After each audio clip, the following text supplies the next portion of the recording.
Okay, here we go, everybody, with the... Wait a minute. Wait, this is gameplay commentary. Oh, man, gameplay commentary. I haven't done this in forever.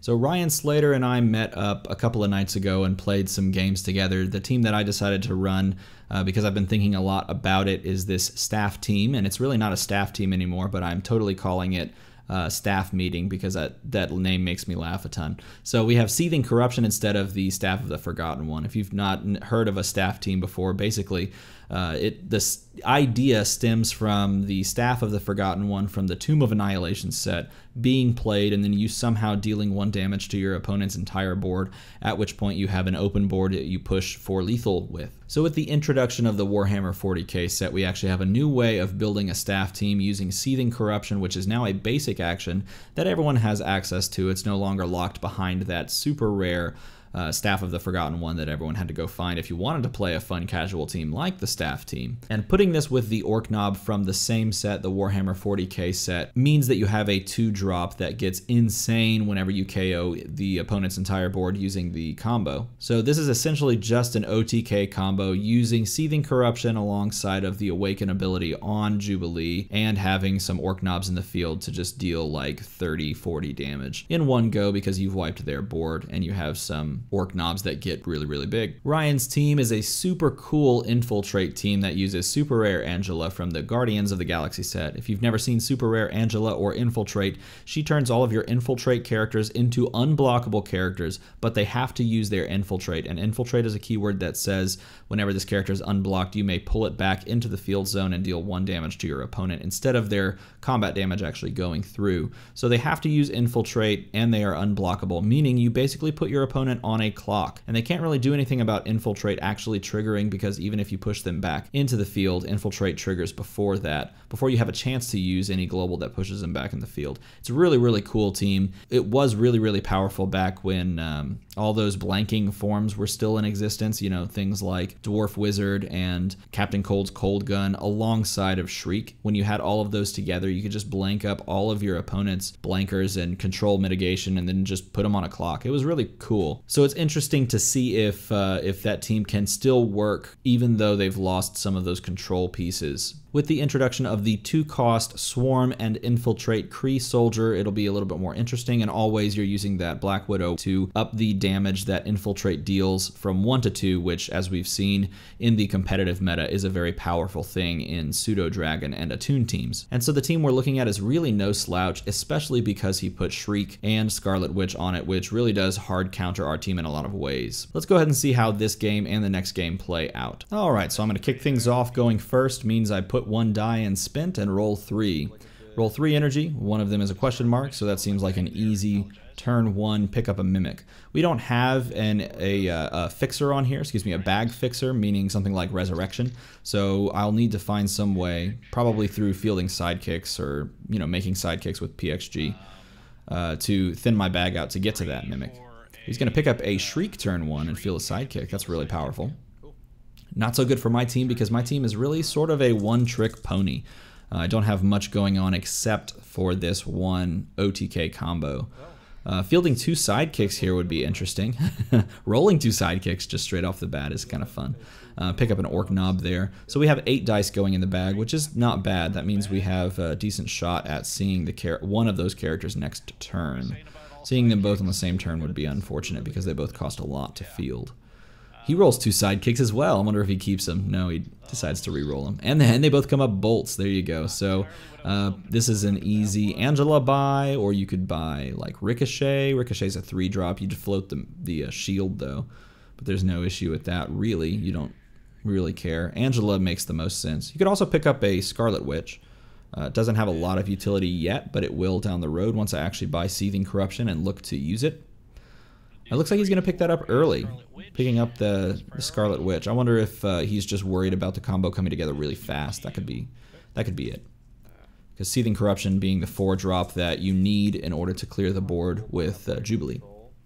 Ah, so we missed one of the characters with this draw, which means we're drawing them both next turn, which is unfortunate.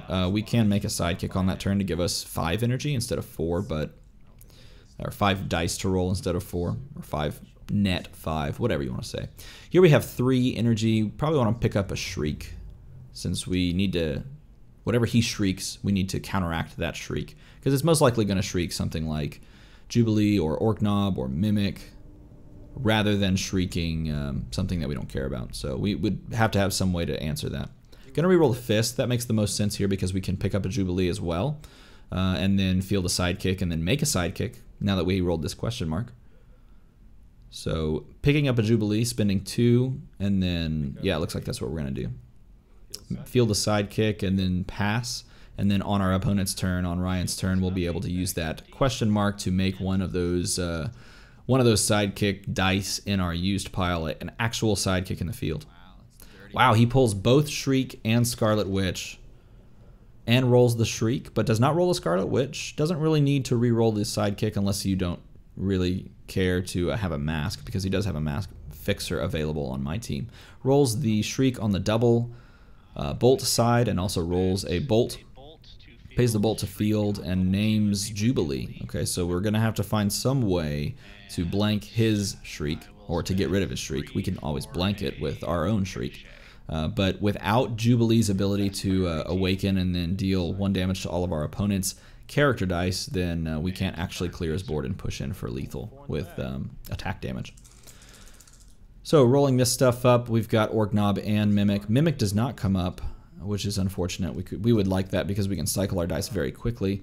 Mimic makes it worse by rolling the 1 mask instead of the 2. So it does the Dice Masters thing where you have 2 energy, you're like, I need a character, and then you roll it again and it just laughs at you because you rolled 1 Sidekick, or one mask. Field a Sidekick with the Mimic ability, the Mimic mask, and using PXG's ability. Nothing but sidekicks. Scooping up and rolling. Let's see what he gets on 4 Sidekicks.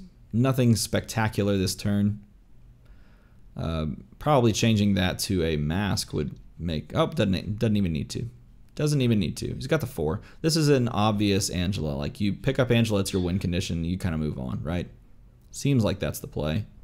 Let's see if he goes for it. That's going to be Yep. an Angela. You got to win sometime, right? So you pick up the Angela, you get it out there, get it in the field. You've already got Ricochet too, which it's kind of a backwards way of purchasing your characters. Ricochet's not actually doing much for you until you've got that infiltrate set up with Angela, where you guarantee that infiltrate's going to trigger and not just get, you know, chump blocked with sidekicks, of which I have plenty. Mimic, 3rd time, come on, or 2nd time, whatever it is. Roll it up. Nope, no, okay, we got 5. We got 5 energy. So a couple of things you could do this turn. You could pick up a Shriek and then make 2 sidekicks using both my version of the Professor X Global and Ryan's version of the Professor X Global, since he brought that as well. That would be cool because then we would get a bunch of dice out of the bag. Essentially, we're being Mimic without using Mimic at all, which is a fine way of going about things. We could also use Thor Global and then pay 2 for a Seething Corruption instead of paying 4. It's like paying a net 3, which is fine. I like the Shriek idea better just because we need some way to deal. Obviously, we said that earlier. We need some way to deal with his Shriek, so we might as well do it now. Looks like we're paying the Bolt for Thor Global and then paying 2 for Seething Corruption. No, we're buying the Shriek. Buy the Shriek. Yeah. Shriek is the better call. And now we've got 2 masks on the red die, the Mimic die, that we can then pay to turn our purchased, or our sidekicks that we use to purchase stuff into sidekicks onto the field, thus thinning our bag. So he rolls up his Scarlet Witch, does not come up, thankfully, because that just creates even more problems, and maybe we can get everything set up and kill him before he ever gets another chance. Looks like he misses it on the reroll as well, so he's got 5 energy. Seems like a decent shot, decent time to pick up maybe 1 to 2 of those Kree soldiers. So if you want to pick up 1, you'd pay, let's see, you've got 5 here, and you can make a sidekick. So maybe you spend like 4 for Black Widow, and then make a sidekick to thin your bag out a little bit, because you do have kind of a heavy bag. So buying one thing and then making a sidekick makes a lot of sense. Plus that Black Widow is very strong, making all of your infiltrate character dice deal 2 instead of 1. I mean, we've seen that in the competitive meta with with Yanti and Pseudo Dragon. Pseudo Dragon making all of your attuned characters deal 2 instead of 1 is just insanely good. Not nearly as good as when all of your attuned characters deal 3 because of Cube, but still strong enough to be one of the top things in the meta, or the top thing, depending on who you talk to, in the meta. Looks like he's going to buy a Kree soldier and then pick up a... wow, interesting. He picks up a throne brick instead of anything else. Interesting to think the throne brick. I mean, you've already got ramp in the form of Ricochet waiting in the bag. So here we draw exact 4 dice because we've fielded every sidekick but 1. So there's literally nothing else. Nothing else in the bag except 1 Jubilee. So this is the time, of course, that Mimic would show up and Shriek would not. So let's see what the reroll looks like. Ah, okay, well, Mimic showed up and we made it go away because we don't need him anymore, and Shriek misses. So we've, at the very least, we've got the option to roll Shriek again next turn because our bag is so light. Looks like we're gonna want to field Jubilee even though she's blanked. Making a sidekick turn into a mask. Paying 2 for that Seething Corruption. Paying 1 to field, and now we've got 5 dice going in the bag, which is just fine. 5 versus 4, not a big deal. 2 sidekicks he makes, which makes sense. Or I guess 1 sidekick he makes because he had 1 floating. And he's going to roll up Ricochet and, wow, and lands them both. Ricochet and Angela. And he has the energy to field both of them because they're both 1 fielding costs. That's pretty good. I mean, you can't get much better than that, right? That's one of those plays that you just stare at and go, I don't think there's anything better than this moment. And now that both of those are out in the field, he can actually begin the process of churning through his bag using the infiltrate. I cannot block those. They have to infiltrate. So they take 2, or I take 2, and he preps 2 because of Rare Ricochet's ability. Each time an infiltrate character or infiltrate ability is triggered, prep a die per. So 2 infiltrates means 2 prepped dice. And it just gets crazier and crazier from there. Oh man, we pull the Seething Corruption, but do not pull the Shriek. We could win if we pull the Shriek there and then find some way to get enough damage through. Wipe the board, KO several of his things, which I think he has like 5 characters in the field, so giving Orc Knob plus 5. That might have been lethal. But it doesn't even matter to reroll that, the Seething Corruption with a Cerarax Global because, you know, we don't have an ability to KO any of his stuff with no way to deal damage except through Jubilee. Like I said earlier at the beginning of the video, this is really just a one-trick pony style thing. The only way we deal damage to our opponents and their character dice is by using Jubilee spin up to deal 1 to everything on his side and then just pushing in with lethal. It's a very dangerous idea to try to mix the team around and use Seething Corruption alongside something like Magic Missile, because then your opponent has total access to the whole combo as well. They can just buy their own Seething Corruption and then use Magic Missile to ping out your stuff. It's a little slower, a little bit more energy intensive, but it's functional, especially if they want to ping out like 1 or 2 things like Shriek. So we're going to spin a sidekick down. We got the Mimic to roll up, and we have a 2 generic to pay for whatever we want to buy here. I'm going to field the Mimic targeting probably a sidekick still so that we can start churning through things, make some more purchases. We're going to want to pick up an Orc Knob, another one, because his ability is insane with being able to KO stuff. We could overpay here. We could buy Orc Knob for 3 using the 2 generic and then make a sidekick, prepping stuff over. What would that be? That'd be 4 dice that we see right now. 3 in the reserve, 1 in spent, going into used, plus the purchase. So 5 dice. And we have Shriek in the bag, we know, so that's 6 dice. So we make one of those sidekicks turn into a sidekick and field it. And that drops our dice count to 5. And then we would prep 2. And then we would only have 3 to draw from, which means we would take 1 burn damage next turn if we did that play. But 1 burn damage is not terrible, and you're rolling everything that you need all in the same turn. So it looks like that's the play we're going to make, and going forward we'll see if we can have it pay off for us. Alright, bag is empty. empty. So moving all of that and passing turn, we're going to make a sidekick on Ryan's turn when he passes priority to us before he moves and punches us again with infiltrate. So he draws a Kree soldier, and oh no, Scarlet Witch finally comes up. So all on the turn where we're going to do it next turn, try to kill him, he ends up with Scarlet Witch. So we will have to jump through another hoop, unfortunately. And he rolls another infiltrate character, so he's got 3 infiltrate characters that he's going to pop us with, 3 damage, and then prep 3 on this turn. What do you buy for the rest of this? Probably not much. Another Kree soldier would make a lot of sense. That Kree soldier does have swarm. Of course, the swarm ability is sort of redundant because all of the ramp is really going to come from Ricochet's ability. Fields the Scarlet Witch for free. Gonna pay 2. Yep, he is gonna pick up another Kree soldier. Float a mask, probably make another sidekick, which is good for us. I mean, the more characters he has in the field, the easier lethal we have. So we're gonna make a sidekick, and then we're gonna prep 2, and then we're gonna take 1 burn damage. He's gonna hit us for 3, and he's gonna prep 3 dice, and then we'll take a burn damage and get 1 generic. And going forward, we'll have everything we need to roll, but we'll take a damage to get it. Oh no, it looks like I didn't switch the camera. Alright, so let me see how this turn went. Let me remember how it went. I believe I field a Shriek, and I shriek his Shriek.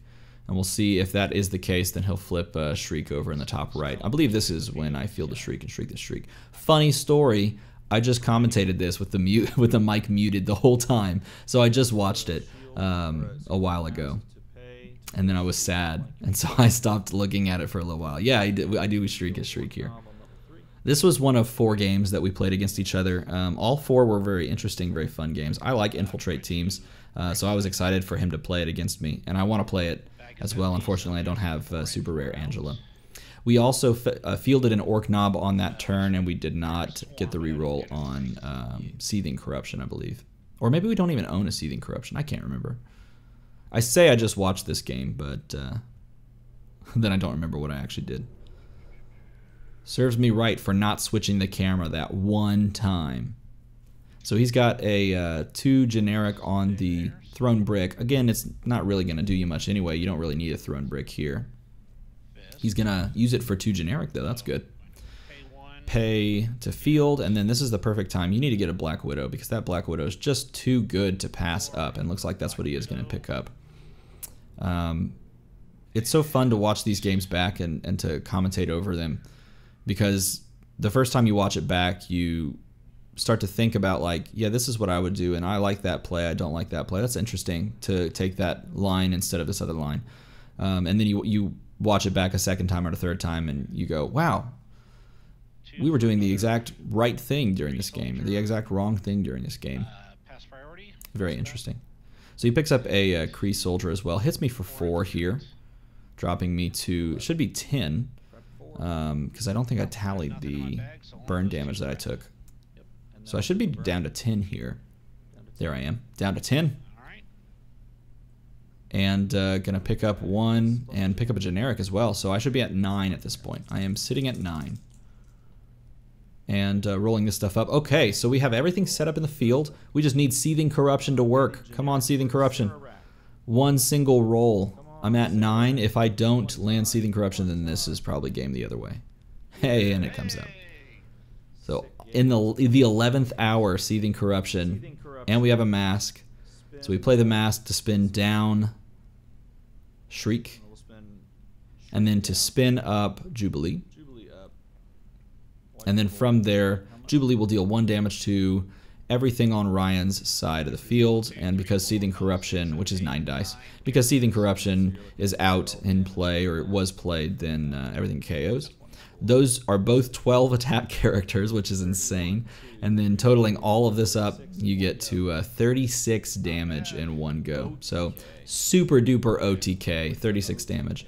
This was one of, like I said, 4 games that we played, and we liked several of the games and thought 2 of the other games were very, very boring. We actually both were unanimous on the 2 games that we enjoyed and wanted to show you guys. So we'll jump into the other game that we played right after this one. And I did make one slight change to my team after playing through this. I decided, and this kind of goes into the idea of iterating on a team and what you do after playing and playing and playing, making choices and decisions based on what you think your team needs to improve upon. I ended up scrapping Thor because I thought, yeah, paying a net 3 for a 4-drop is cool, but it's not that impactful, and this team does need something to pivot to if we get shut down like we did that game. So I ended up adding the uncommon Malekith from the Thor set, which gives all of your sidekick character dice, of which I had 7 for most of that game, +1/+1 in the villain affiliation. So you get a bunch of 2/2s out there, and it gives you a way to pivot into something, just continuing that idea of physical damage as well. So let's go ahead and jump into the other game and see what that one looks like and how that plays out.